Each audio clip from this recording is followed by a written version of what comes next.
Five Faces of the Moon is back. All right, Warren, we need to get your takes on some of the most pressing issues from around the NFL. And let's start with Dallas Cowboys quarterback Dak Prescott. In your opinion, is Dak Prescott the MVP of the NFL?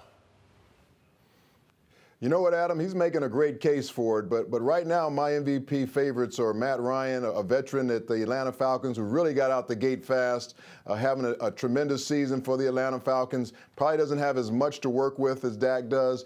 And then Tom Brady, a guy who's missed 4 games because of a suspension, but the way he's playing right now, he definitely deserves MVP status. And Dak Prescott is moving up that ladder with me. There's no question about it. He's having an outstanding season for a rookie. He's got a lot of weapons around him that helps him. I think the thing that kind of cancels him out is his teammate. Ezekiel Elliott could be a MVP candidate himself, but Dak seems to be playing better as the season goes along.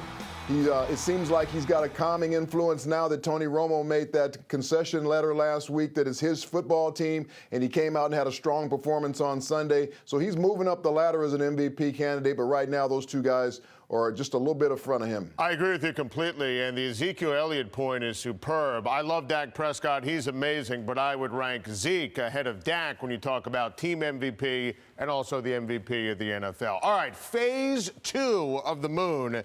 If you were Tony Romo, what would you want to do next season, Warren?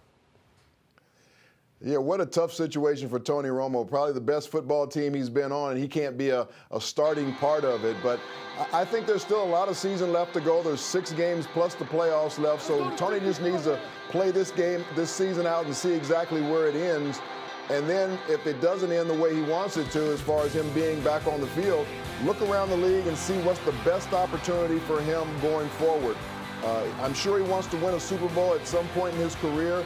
And you want to look around for a team that maybe not be Super Bowl contender, because those teams usually don't need a quarterback, but a team that might be very close with a couple of other pieces. Tony Romo could fit into that. Maybe like the LA Rams, because maybe they want to put Jared Goff on the shelf for a little bit longer if he's not ready to play. Or the Denver Broncos, the same thing with Paxton Lynch. These are 2 football teams that I think are good enough on the defensive side of the ball. They can both run the football. They just need that experienced trigger guy. Those are 2 teams I'd maybe look around at in the offseason. 2 phenomenal teams. I've mentioned them both. I'd also include Arizona, but excellent points. Now, let's go to phase 3 of the moon, and you know Cam Newton very well. Do you think he gets treated unfairly by the refs? You know, I don't know if unfairly is the word, but I think he's kind of misunderstood as far as his physical stature. You know, I think the officials look at him kind of like they look at Shaquille O'Neal in basketball, that certain hits that might hurt other guys don't hurt him. But he's a quarterback, and when he's in that pocket, he should be treated like any other quarterback. If there's a hit to the knees, they should be flagged for it. If there's a hit to the head, they should be flagged for it. And there has been a lot of situations this season where he has been hit in the head and then hit in the knees and hasn't been called. So it's really puzzling to me that he doesn't get those type of calls, but I think that's part of the reason. But they have to do a much better job and be more consistent about Cam Newton. Warren, let's go to phase 4 of the moon and the NFC playoff picture. And let's take a look at it right now. And as you can see, Seattle is sitting behind the Dallas Cowboys. Now, I think Dallas is the team to beat in the NFC. What about you? Do you think it's really Seattle? They're certainly the Seahawks peaking at the right time. How dangerous do you think the Seahawks are and can be now that Russell Wilson is healthy? Well, Adam, whenever you have a team like Seattle who has so much playoff experience with all these experienced players, a very talented football team, nothing's going to faze them, whether it's going out on the road and having to play or playing at home. Of course, in the playoffs, you'd love to be at home to play in a CenturyLink field, but if they had to go on the road and play in Dallas, I still like their chances because nothing seems to faze them that way.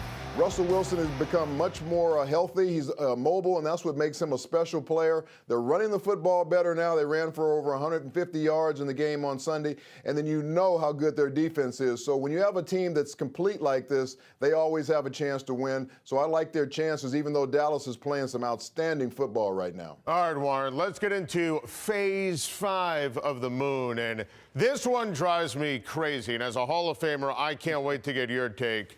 The extra point. This season, kickers have missed a record number of extra points.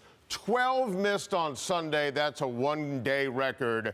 I was never offended by the extra point. I can't believe they moved it back. I think it's had a domino effect on the extra point, on games, on kickers. You saw the Seattle-Arizona game. I think that affected the kickers. What's your take on the extra point, and should the league move it back? Well, you know, I like the fact that they moved it and made it a part of the football game, because before it was just a formality. Now it's become actually a strategy in the game. And you saw 46 extra points have been missed so far this year.